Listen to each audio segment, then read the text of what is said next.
Hi అండి, అందరికీ welcome back to my YouTube channel. నేను మీ కోనసీమ అమ్మాయి అండి. ఆగస్టు 24 శ్రావణ మాసం సంకటకర చతుర్థి పూజ ఎప్పుడు చేసుకోవాలి, ఎలా చేసుకోవాలి, 22వ తారీఖున చేసుకోవాలా, 23వ తారీఖున చేసుకోవాలని చెప్పేసి చాలామందికి డౌట్స్ ఉన్నాయండి. ఎందుకంటే 23వ తారీఖున చవితి వచ్చిందండి, చాలామంది డౌట్ ఉంది. అలాగే నాకు కూడా డౌట్ ఉందండి. పంతులు గారికి కాల్ చేసి అడిగితే 22వ తారీఖునే పూజ చేసుకోమన్నారండి. 22వ తారీఖున ఇల్లంతా శుభ్రం చేసుకునండి, ఇంట్లో నిత్య పూజ చేసుకుని మనం ముడుపు కట్టుకుని మన సంకల్పం చెప్పుకోవాలండి. ఆ రోజు ముడుపు కట్టింది సాయంత్రం ఆ ముడిపి విప్పండి, చీరన్నం చేసి దేవుడికి సాయంకాలం నైవేద్యం కింద పెట్టుకోవాలండి. కుడుములు కూడా చేసుకోవాలండి. 23వ తారీఖున చవితి కూడా కలిసిందండి. కాకపోతే ఆ రోజు మధ్యాహ్నంతో వెళ్ళిపోతుందండి. మనకి ఈవినింగ్ పూజ ఇంపార్టెంట్ కదా. మనం ఇంట్లో పూజ అయిపోయిన తర్వాత చంద్రునికి పూజ చేసుకోవాలండి. చంద్రునికి మనం అర్ఘ్యం ఇచ్చి హారతి ఇచ్చి నైవేద్యం చూపించి ఆయనకు మన సంకల్పం చెప్పుకోవాలండి.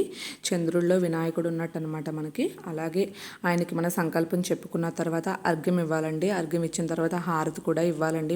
చంద్రునిలో వినాయకుడు ఉంటారు కాబట్టి మనం హారతి కూడా ఇచ్చి అన్ని పూజ అక్కడ చేసుకుని మనం ఉపవాసం విరమించాలండి. అప్పుడుతో మనం